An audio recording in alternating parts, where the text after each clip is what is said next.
Y para mí es pues un placer el presentar y dar la bienvenida al conferenciante de esta tarde, el doctor Peter Humphrey, profesor emérito de la Universidad de St. Andrews en Escocia, donde enseñó durante más de 20 años, donde ejerció su magisterio y donde pues, tuvo magníficos discípulos. Profesor Peter Humphrey es uno de los mayores especialistas mundiales en pintura veneciana. A él se deben monografías fundamentales sobre pintores como Cima da Conegliano, como Tiziano o como Lorenzo Lotto. Su libro de 1997 pues es un verdadero referente para todos aquellos que quieran dedicarse a Lorenzo Lotto. Es también autor de estudios sobre el altar en Venecia y ha sido comisario de numerosas exposiciones, entre ellas también, y junto con Mauro Lugo, que está con nosotros y que mañana dará una conferencia, pues de la magnífica exposición dedicada a Lorenzo Lotto que tuvo lugar entre los años 1997 y 1999 en Washington, Bérgamo y París, y que supuso un redescubrimiento del pintor después de bastantes décadas de semiolvido, por lo menos en el terreno de las exposiciones. Ha sido comisario también de una exposición celebrada en la National Gallery de Escocia, dedicada precisamente al coleccionismo de pintura veneciana en Escocia, a la exposición dedicada a los tesoros del Museo de Glasgow, y su labor se ha visto recompensada de miles de formas, entre otras cosas también por el gobierno italiano. Hoy simplemente quería darle las gracias por aceptar nuestra invitación y les voy a hablar sobre el gusto por las obras de Paolo Veronese en la corte de Carlos I de Inglaterra, un tema que en principio puede parecerles un poco lejano, pero que como verán no lo es tanto y que explica por qué algunas de las obras de Veronese que tenemos en el Prado llegaron a España. Muchas gracias.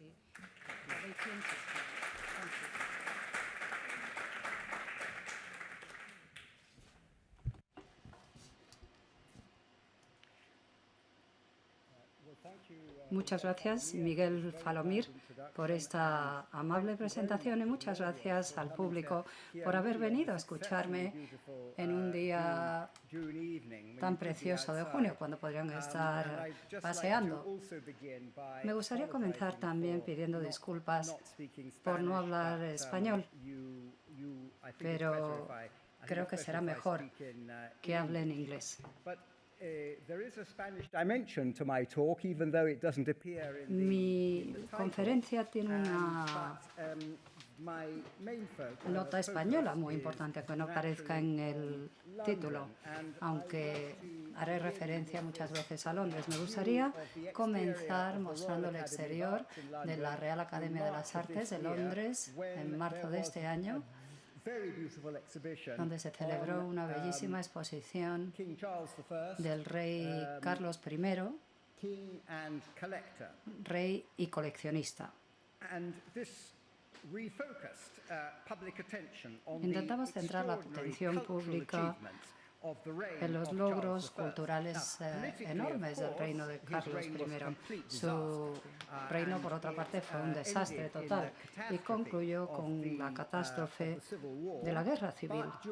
Pero durante un breve periodo, en los años 20 y 30 del siglo XVII, Londres se convirtió en un centro muy importante para el mecenazgo y la colección de arte y, sobre todo, pintura. La colección de Carlos I cuenta con más de 1000 obras, aunque luego se dispersaron cuando fue ejecutado en el año 1649. La exposición de Londres solo pudo mostrar una muy pequeña selección de la colección de Carlos I. De hecho, la estrella de la exposición era de un pintor contemporáneo, Van Dyck, no de Veronese, cuyo retrato pueden ver en la banderola. Y mientras tenemos esta diapositiva en la pantalla, quiero decir que el Lorenzo Lotto maravilloso que se expuso en la exposición, bueno, no es la de Londres, en realidad esta obra pertenecía a Carlos I y fue una inspiración muy importante para este retrato de Van Dyck. De hecho, el loto se pensaba que había sido obra de Tiziano en aquella época, que en ese momento era el pintor, el gran maestro favorito del rey. Pero a pesar de los generosos préstamos incluidos del Prado, la verdad es que esta exposición no podía hacer justicia a la cantidad y la calidad de los grandes maestros de la colección real del siglo XVII. Tiziano estuvo muy bien representado, pero Correggio, otro de los grandes maestros mejor considerados de la época, estaba representado solo con una obra, y de Rafael no había ninguna obra, aparte de una serie de tapices basados en diseños de Rafael. Otros maestros del siglo XVI, muy admirados en el siglo XVII por Carlos I y su corte, era Veronés, del cual hablaré esta tarde, Paolo Veronés. Aquí pueden ver el único ejemplo de Veronés en la exposición, pero lo cierto es que su obra era objeto de deseo de muchos coleccionistas, incluido Felipe IV de España. Y tenemos una carta de 1646 que escribió el rey a Alonso de Cárdenas, el embajador español en Londres en aquella época, porque el rey había oído hablar de la venta de la colección de uno de los cortesanos de Carlos I. Y en el año 46 el rey Felipe probablemente pensó que las obras del rey Carlos I probablemente saldrían pronto al mercado. El caso es que Felipe pidió a Cárdenas que encontrara obras en estas ventas del duque y del rey, que intentara buscar originales de Tiziano, Veronés u otros pintores de distinción. En sus palabras textuales, que sean originales de Tiziano, Paolo Veronés u otras pinturas antiguas de opinión, en palabras de Felipe IV. Por supuesto, Felipe ya tenía obras excelentes de Tiziano que pueden ver en la colección del Prado, pero tenía muy pocos veroneses. De hecho, el único veronés que había tenido y que había heredado de la colección del duque de Lerma, el favorito de Felipe III, era esta obra, que entregó como regalo diplomático a Carlos I cuando Carlos I de Inglaterra vino a Madrid en el año 1623 para relacionarse con la infanta María. O sea que Carlos I se llevó a casa esta obra, y es posible que en el año 1646, 2 décadas después, cuando Felipe buscaba obras de Veronés, probablemente pensó que será un buen momento, una buena oportunidad para recuperar esta obra, cosa que por cierto no logró, pero sí que consiguió comprar otras obras, incluida esta obra magnífica de Tiziano, el emperador Carlos V con un perro, que por alguna razón increíble había dado a Carlos I, pero que consiguió recuperar después de la ejecución del rey Carlos I de Inglaterra. Estas dos obras estaban colgadas una frente a la otra en la exposición de la Real Academia de las Artes de Londres. Hay muy buenos ejemplos de obras de Veronés en otras de las importantes colecciones de Londres de la época, la colección de Carlos I, por supuesto, pero también del duque de Arundel, del duque de Buckingham y el duque de Hamilton. Hablaré de estos 4 coleccionistas después. Pero antes de 1600, antes de que fuera ejecutado el rey y empezara la guerra civil, había como 60 obras de Veronés en Londres. O sea, el mayor número de obras de Veronés fuera de Venecia. En la colección real española y en la colección imperial de Viena también había muchas obras de Veronés. Pero después de la catástrofe de la guerra civil, muchas de estas obras acabaron en Viena, en las colecciones imperiales de Viena o de Praga, aunque algunas de estas obras llegaron a España. Mencionaré estas obras más tarde. Unos 10 años antes de la visita de Carlos I a Madrid, en 1623, se produjo uno de los envíos más importantes de pintura veneciana a Londres. En el siglo XVI, o sea, en el siglo anterior, era casi imposible comprar obras de Italia, comprar pintura italiana, por la división religiosa y también por el hecho de que los coleccionistas ingleses no podían viajar al continente, sobre todo no se les permitía viajar a países católicos. Pero en el año 1613 se produjo un envío de 15 obras, la mayoría adquiridas por el conde de Arundel. Aquí vemos un retrato suyo que hoy está en Boston, un retrato de Rubens. Las 5 obras de Veronés que venían en ese envío de Italia, desgraciadamente sus títulos no quedan muy claros. Había 2 titulados Historias poéticas, es decir, temas mitológicos, pero tampoco se decía cuál era el tema. Y las otras 3, bueno, son un poquito más precisas. Parece que tienen que ver con la vida de Hércules. En 1613, de hecho, se les llamó Escenas de la vida de Hércules. Y como sabemos que el conde de Arundel las había adquirido, pues hemos podido sugerir la identificación de 3 de estas obras que aparecen en el inventario del conde de Arundel, realizado en 1655. Esta lista aparece en italiano, habla del nacimiento de Hércules, Iole y Hércules, y también se menciona virtud y vicio.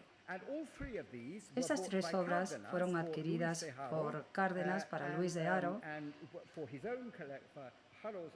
para la colección de Haro, pero con la idea quizá de, bueno, hacérselas llegar posteriormente al rey. Según los registros, estas 3 obras no eran exactamente del mismo tamaño. De hecho, el nacimiento de Hércules era mucho más grande que las otras 2 obras e incluía muchas figuras. Es difícil de visualizar por qué este nacimiento de Hércules era tan grande y por qué incluía tantas figuras. Pero bueno, las otras 2 obras solamente incluían 3 figuras cada una y se describieron como pareja, como 2 obras que iban unidas, ¿no? Sabemos que Luis de Haro se quedó con el nacimiento de Hércules, o sea, la obra más grande, pero los otros 2 cuadros se los dio al rey Felipe. Y estas 2 obras que habían pertenecido al conde de Arundel y que llegaron a Londres a principios del siglo XVII, arriba tenemos lo que se piensa que es una alegoría, pero se corresponde muy bien con la idea de virtud y vicio. Y es cierto que el niño del centro no parece muy hercúleo. De hecho, es un niño vestido con un traje contemporáneo, pero bueno, yo creo que lo que representa es a un joven que está intentando decidir si va a seguir el camino de la virtud o una vida lujosa de vicio. Y por supuesto, esa es una historia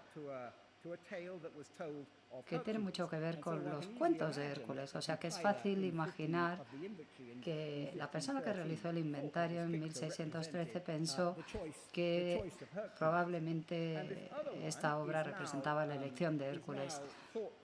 Actualmente se piensa que representa a la familia de Caín. Esta obra que vemos abajo es un tema muy poco tratado. De hecho, es difícil pensar en cualquier obra sobre este tema. Y de hecho, la persona que hizo el inventario de 1613 probablemente pensó que representaba a Hércules y a su mujer, Yola. Vemos que él lleva un bastón y, bueno, pueden ver también la vestimenta muy típica de Hércules. Bueno, Hércules y Yola no tenían ningún hijo, pero bueno, una vez más, bueno, pues se supone que el tema del cuadro era la familia de Hércules. Pero bueno, esto es lo que se piensa que representaba el cuadro. Todas estas obras de Veronés, adquiridas por el conde de Arundel, estaban en el Palacio del Strand de Londres, del conde, y cuando estalló la guerra civil, pues el conde se marchó. Y vemos que estas obras tienen un gran interés porque son los primeros veroneses en llegar a Londres. Son modestos en cuanto a su escala, como sabrán, no son especialmente espectaculares, teniendo en cuenta el nivel de Veronés, pero sí que se pueden ver algunas cosas muy características de Paolo Veronés, como por ejemplo estos brocados maravillosos, la cortina, la arquitectura paladina, todas ellas características que solemos relacionar con Paolo Veronés y que seguramente suscitaron un gran interés por Veronés entre los coleccionistas de Londres de la época. El conde de Arundel fue una figura muy importante en la historia del coleccionismo en Inglaterra. Se le consideró un pionero, era mayor, considerablemente mayor que Carlos I, y en algunos sentidos actuó como mentor del rey Carlos I de Inglaterra. Arundel era muy bueno como coleccionista, sabía seleccionar bien, elegía muy cuidadosamente y se tomaba su tiempo, o sea que tenía un instinto real, tenía un gusto católico. No solo le gustaba la pintura italiana, sino también la pintura del norte de Europa. Por ejemplo, le gustaba mucho Durero y Holbein, y también le gustaban mucho los dibujos. Asimismo, era el único de los 4 coleccionistas a los que me referiré que viajó a Italia. De hecho, sentía una gran admiración por Palladio, el arquitecto, pero al contrario que los otros 3 coleccionistas, nunca viajó a España. Los otros 2, Buckingham y Hamilton, sí que vinieron a España en su viaje a Madrid en 1623. El inventario póstumo de Arundel enumera 25 obras de Veronés. Es bastante difícil saber cuál es su atribución exacta porque no son fáciles de trazar, ya que las descripciones son muy vagas en general.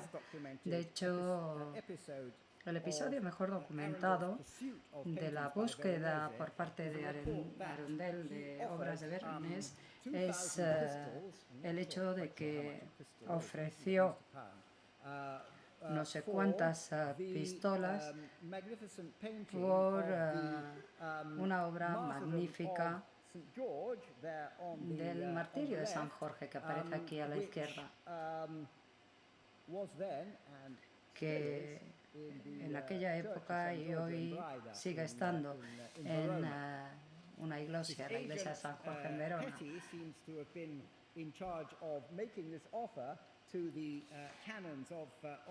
Parece que, bueno, este cuadro fue encargado en esos años, y es curioso que Arundel Era el aristócrata más importante de la nobleza inglesa y por lo tanto ocupaba un puesto muy importante en la orden de la jarretera. Esto lo han podido ver recientemente en televisión. Esta era la sede sigue siendo la sede de la Orden de la Jarretera, la capilla de San Jorge en Windsor, y parece ser que Arundel quería entregar su obra a esta capilla de San Jorge porque no cabía en su casa.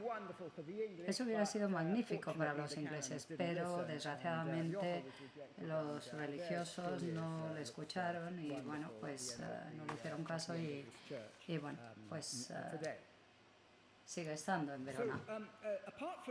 Aparte de las 3 obras de Hércules, de las que he hablado antes, otras obras de Veronés fueron adquiridas por Cárdenas para Luis de Haro, incluidas 2 obras narrativas de gran tamaño.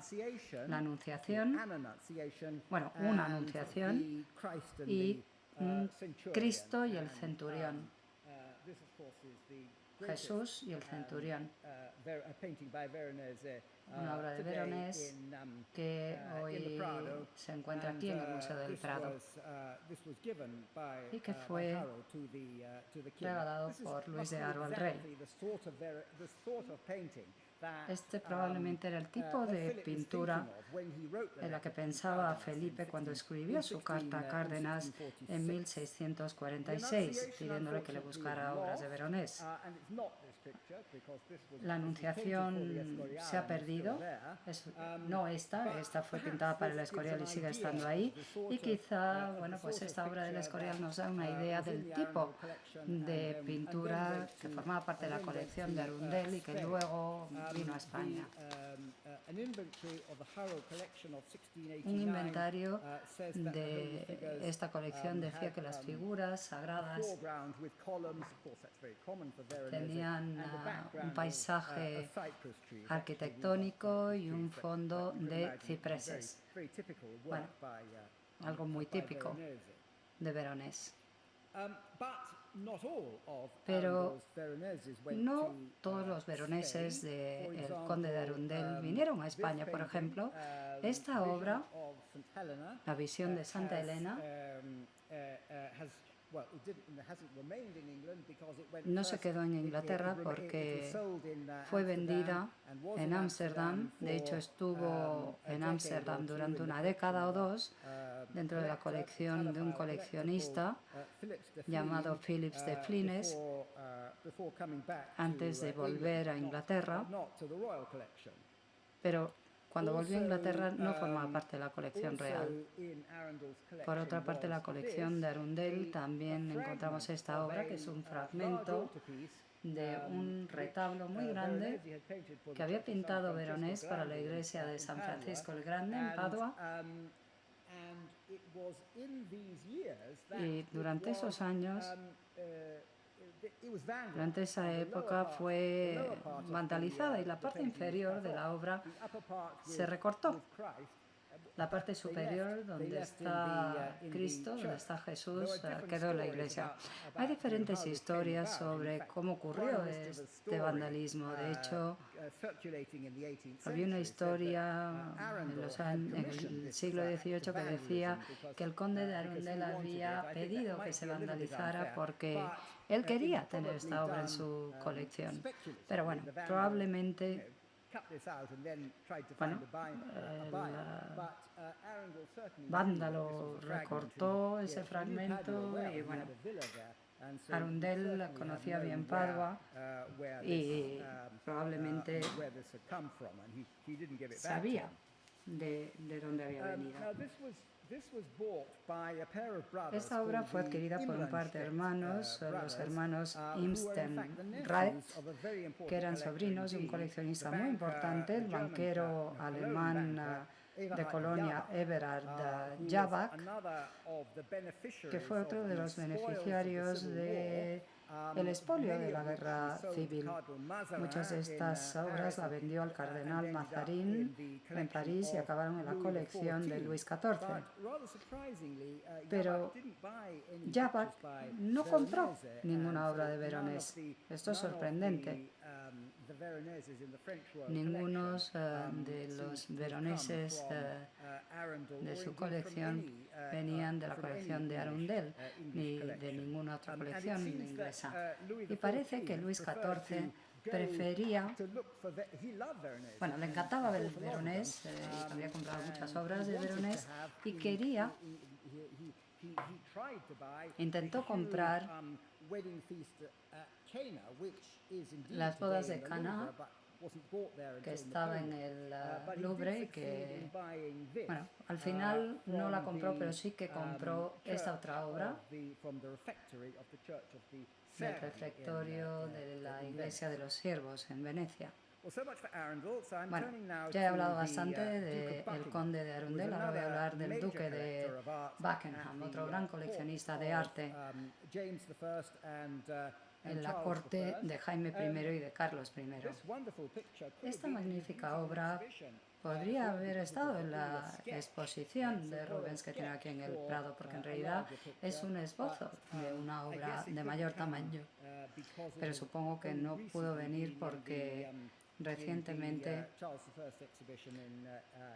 ha participado en la exposición sobre Carlos I en Londres, que ahora está en Fort Worth, en Texas.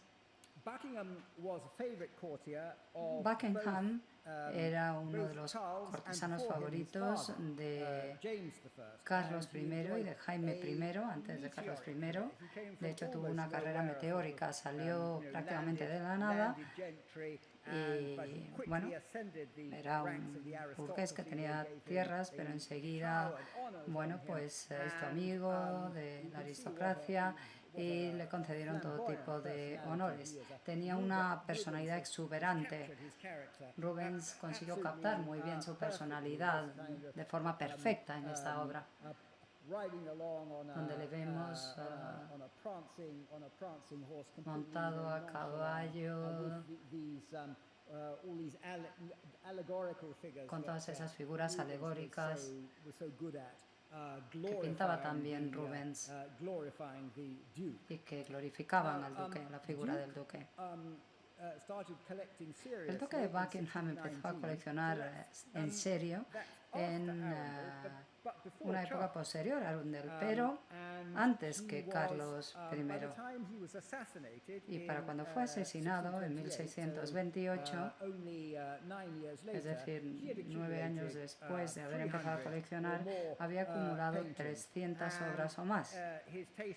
Su gusto no era tan amplio, tan variado como el del conde de Arundel, pero le encantaba la pintura veneciana y también Rubens, que era como un veneciano honorífico, ¿no? Al mismo tiempo carecía del gusto refinado de Arundel como coleccionista. Simplemente seguía las modas y, de hecho, tenía mucho dinero que gastar como resultado del éxito que había logrado durante la corte de Jaime I, luego con Carlos I. Utilizó mucho a un conservador, Gervier, utilizó los servicios de este conservador y Buckingham se dedicaba a la política en Londres y al mismo tiempo Gervier iba al continente con mucho dinero para comprar obras para el duque de Buckingham. En 1619, por ejemplo, fue a Amberes, donde adquirió 11 obras de Veronese. Las compró todas a la vez de la colección del duque de Aarschot.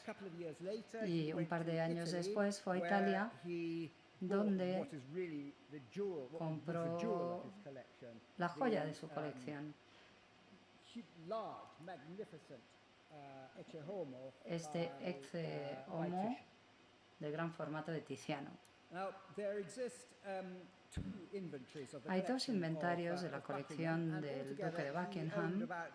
En total tenía 20 obras de Veronés, que incluían esta que vemos aquí, muy erótica, una versión muy erótica del tema.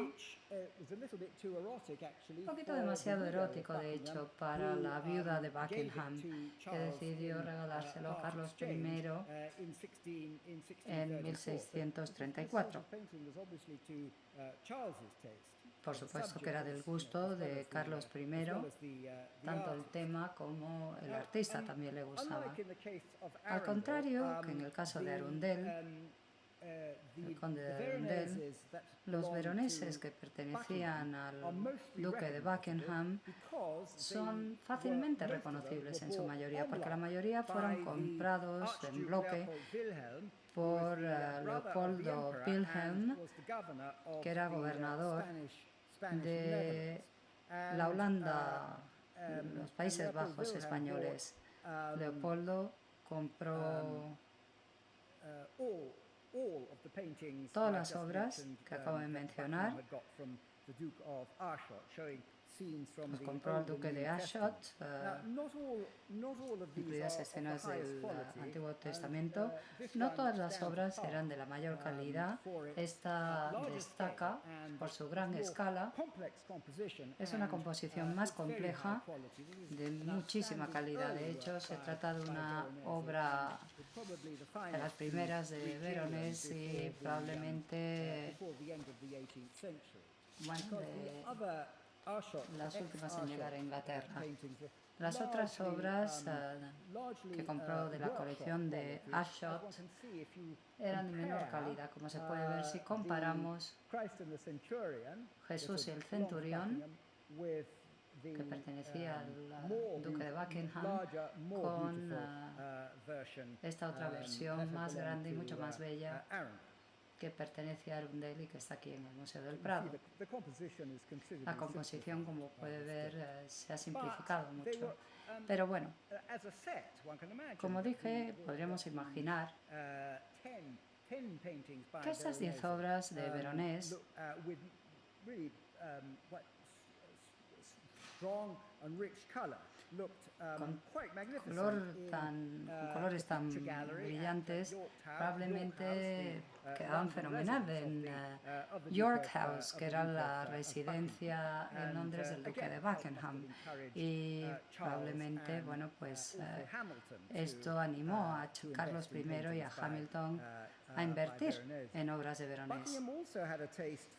El duque de Buckingham también le gustaba mucho la obra de Horacio Gentileschi.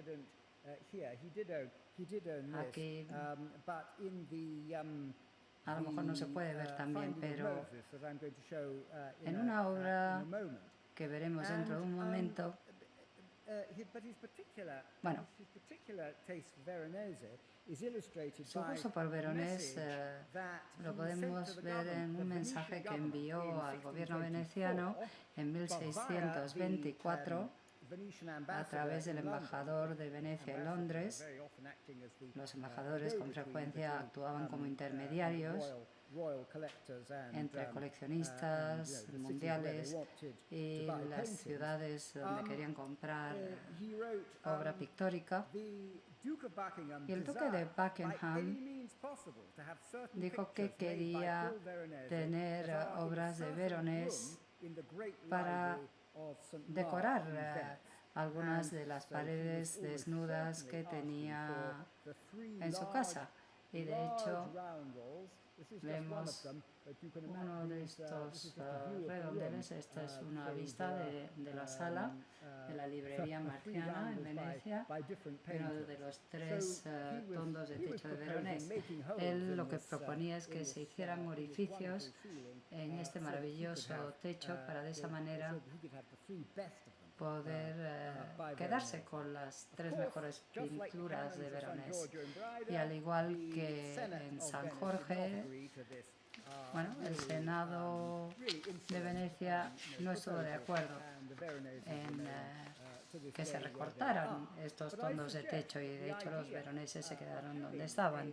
Pero esto sugiere que la idea de tener este tipo de pintura circular en el techo inspiró a Buckingham a encargar este boceto a Rubens. Este es otro boceto al óleo de Rubens.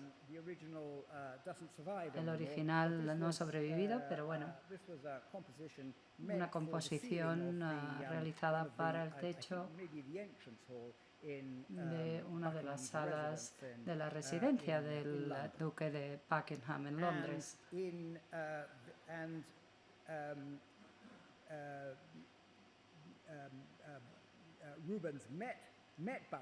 Rubens conoció a Buckingham en el 1625 en París. Fue entonces cuando pintó el retrato ecuestre, cuyo boceto mostré antes. Y 3 años después, tras su misión diplomática a España, para intentar que hubiera paz entre España e Inglaterra, se trasladó a Londres y para entonces el duque de Buckingham había sido asesinado, pero Rubens quedó muy impresionado por la colección que vio en York House. 2 años antes, otro pintor flamenco había visitado Londres y había tenido acceso a la colección del duque de Buckingham. Me refiero a Van Dyck. Aquí vemos una de las obras que el duque de Buckingham encargó a Van Dyck cuando el joven Van Dyck estaba en Londres en 1620-21, y podemos ver muchas influencias artísticas, claramente de Tiziano, de Rubens, por supuesto, pero creo que también se puede ver esa arquitectura blanca, elegante, esos brazos largos, blancos, diferentes texturas, que yo creo que también deben mucho a Veronés. Una de las obras del duque de Buckingham cuenta la historia de Esther, y podemos ver también al rey Asuero. También vemos aquí la obra de Van Dyck, Continencia de Escipión. Vemos cómo le traen a una mujer muy bella y la arquitectura de fondo, en este caso, bueno, con un toque de Bernini.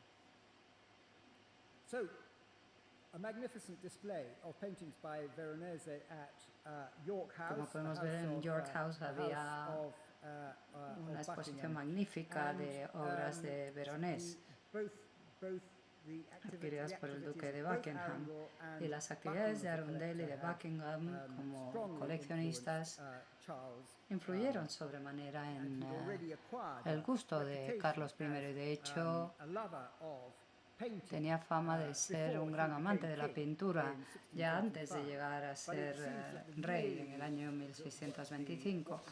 Pero lo que realmente le animó a convertirse en un gran coleccionista fue su viaje a Madrid en 1623, donde pudo admirar la colección real española y donde le regalaron algunos ejemplos, algunas muestras de pintura veneciana que le regaló Felipe, y luego continuó recibiendo regalos diplomáticos una vez que se convirtió en rey. Regalos de personas que sabían del interés del rey en la pintura. Pero como coleccionista, lo más importante fue su adquisición en el año 1629 de casi toda la colección del duque de una colección enorme, muy rica en grandes maestros, incluido Tiziano, que había trabajado muchísimo para la familia Gonzaga de Mantua en el siglo XVI. Pero Veronese no era un pintor que hubiese trabajado para la corte de Mantua. Y Carlos prácticamente no compró ninguna obra de Veronese de esa fuente. De hecho, el inventario de la colección real y todos los registros de la venta de esta colección real hablan de solamente 5 obras de Veronese, dos de las cuales ya he mencionado. Muestro esto para recordarles cómo era Carlos I. Carlos I tenía en su colección estas dos obras. Una se la regaló Felipe en el año 23 y esta otra la recibió de la viuda de Buckingham en el año 34. Pero la otra obra de Veronese, de estas 5 que podemos identificar, porque hay otras que no podemos identificar, es esta. No, perdón, este es otro ejemplo para que vean el gusto de Carlos I por temas mitológicos, pero también temas eróticos. Esta es una versión de una obra de Tiziano.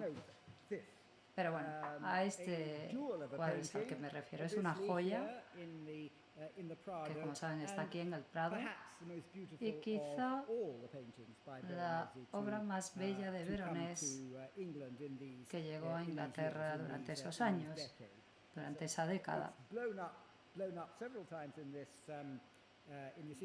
En esta imagen se ha ampliado bastante.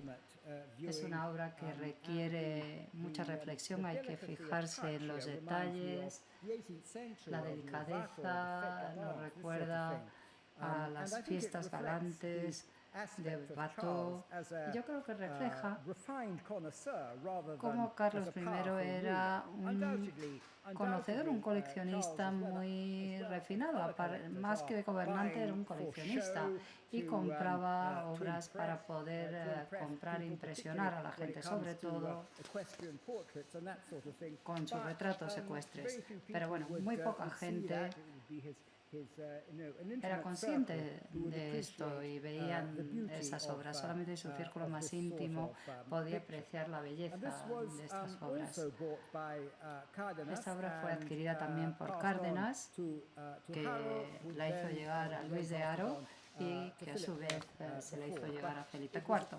Pero bueno, fue adquirida para Carlos I en Venecia por el agente que tenía allí, el flamenco Daniel Ness. La verdad es que Carlos I tenía muy pocas obras de Veronese, pero al menos 3 de las 5 que tenían eran de altísima calidad y habían sido seleccionadas muy cuidadosamente.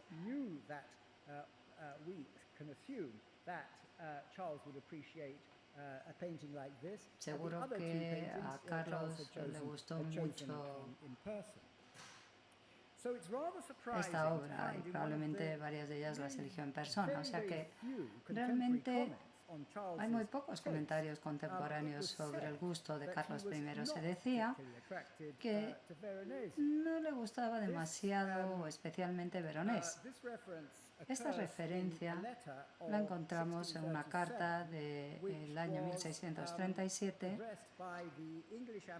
dirigida por el embajador inglés en Venecia, Basil Fielding, dirigida al duque de Hamilton, que de hecho era su cuñado. Fielding escribió: he visto 4 grandes obras de Veronese Probablemente eran estas, un conjunto de 4 obras que en ese momento pertenecían a la familia Cucina, pero que vendieron enseguida y probablemente ya estaban en el mercado en los años 30 del siglo XVII. Decía este señor, he visto 4 obras de Veronés que son caras, pero son muy buenas. Pero tengo entendido que al rey no le gusta mucho. Es difícil entender cómo Fielding tenía esta impresión. De hecho, la repitió, esta opinión la repitieron otros historiadores de Carlos I, porque, como digo, es uno de los pocos comentarios que tenemos sobre el gusto de Carlos I. Pero yo no me lo creo. Yo no creo que fuera así. Es posible que Fielding tuviera esa impresión porque un año antes envió esta obra a Hamilton en Londres, una obra de Esther, un tema que ya hemos visto antes, pero en este caso una obra mucho más grande que actualmente está en la Galería Uffizi en Florencia, por un intercambio con la colección imperial austriaca. La verdad es que no es una gran obra maestra, de hecho se considera que es una obra de taller y muchos de los detalles se repiten de otras obras del autor. El perro, por ejemplo, se repite en algunas de las obras de San Sebastián en Venecia. Así que es posible que Carlos I viera esta obra y dijera, bueno, no está mal, pero tampoco me entusiasma. Y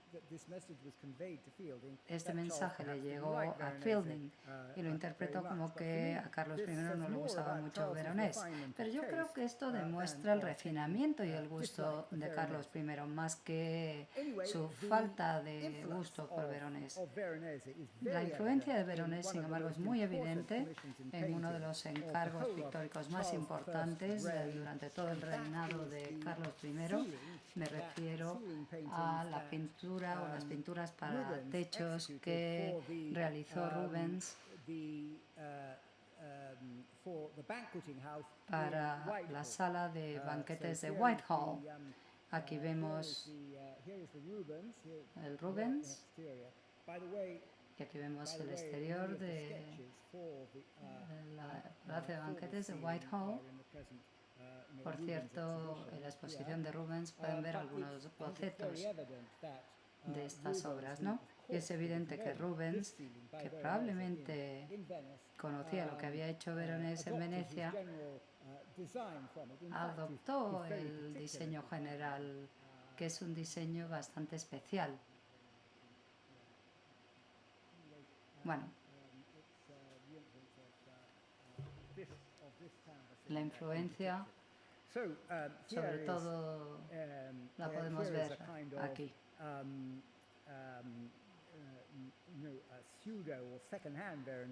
Es un Veronés de segunda mano, un pseudo Veronés que podemos encontrar en Londres, en Whitehall.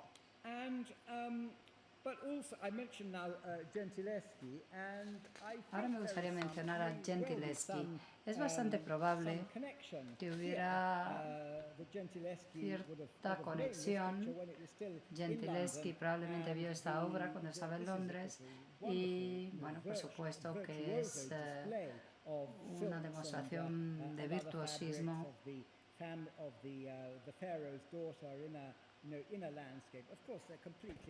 de Moisés salvado de las aguas. La escala es totalmente diferente. Gentileschi tenía otras fuentes aparte de Veronés, pero yo creo que es bastante interesante que conociera esta obra y esos árboles tan típicos de Veronés, como si tuvieran plumas, también podemos encontrarlos en la obra de Gentileschi. Otro pintor, Van Dyck, en una de sus mitologías más bellas, que pintó para el rey o quizá la reina, Enriqueta María. Se menciona siempre el nombre de Tiziano, lo cual tampoco es muy erróneo, pero bueno, la elegancia decorativa que vemos en esta obra y los colores plateados yo creo que deben mucho a Veronese. Ahora me gustaría hablar más brevemente sobre el otro de los coleccionistas más importantes durante el reino de Carlos I, el duque de Hamilton. Hamilton ocupó un puesto perfecto para destacar como cortesano y ganarse los favores del rey, como coleccionista a través de su cuñado, que como dije antes era embajador en Venecia. Así que Fielding envió una lista de obras que habían salido al mercado a Hamilton en Londres y como acabamos de ver, esto ocurrió en 1636 y bueno, Hamilton compró este Esther de Veronese. Pero en el año 1638 Hamilton adquirió 200 obras de Bartolomé de la Nave, un importante coleccionista, que incluían 6 escenas del Antiguo Testamento y del Nuevo Testamento. Una cierta analogía a la serie que había sido adquirida por Buckingham. Al menos 2 de estas obras mitológicas muestran a Veronese en su mejor dimensión poética. Estas escenas mitológicas que se muestran en bosques poéticos.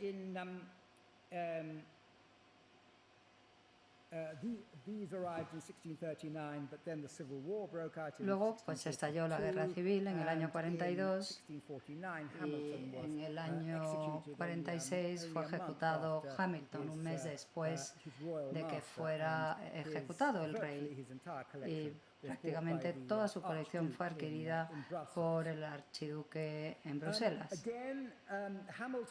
Hamilton, los veroneses de Hamilton son fáciles de encontrar porque la mayoría fueron a Viena. Y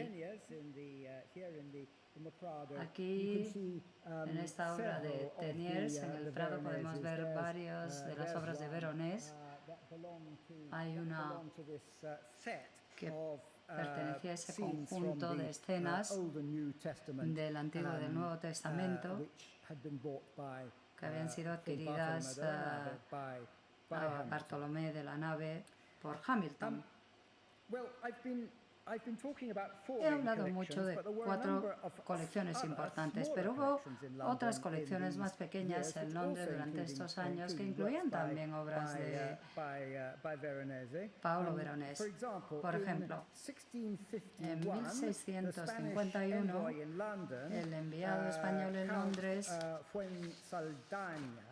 el conde de Fuensaldaña, envió a Luis de Haro 44 obras de colecciones sin nombre, inglesas. Pero bueno, algunas de estas obras están en el Prado, vienen de colecciones inglesas, aunque no se sabe de cuáles, y hay otros 2 que vinieron a España, pero luego acabaron en la colección Doria en Génova. Asimismo, también encontramos aquí un Ecce Homo que en el año 1667 estaba en la sacristía del Escorial y que fue descrita como una de las mejores obras de Veronese, pero desgraciadamente desapareció poco después. No sabemos dónde está. Para resumir, estamos hablando de que había unas 60 obras de Veronese en Inglaterra antes de la Guerra Civil, algunas de ellas obras maestras, otras menos buenas, pero aún así muy atractivas. Y de todas estas obras de las 60, solamente una se quedó en Inglaterra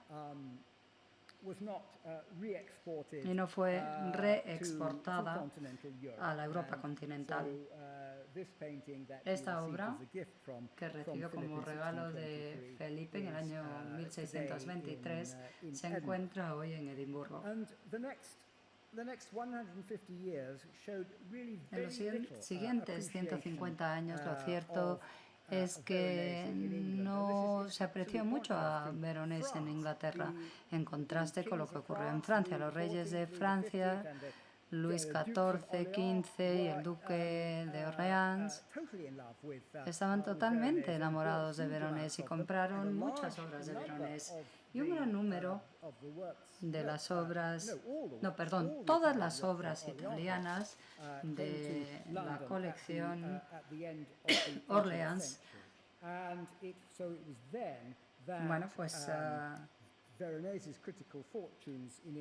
fueron conocidas en Londres y fue entonces donde empezó a reavivarse el interés por Veronés en Inglaterra.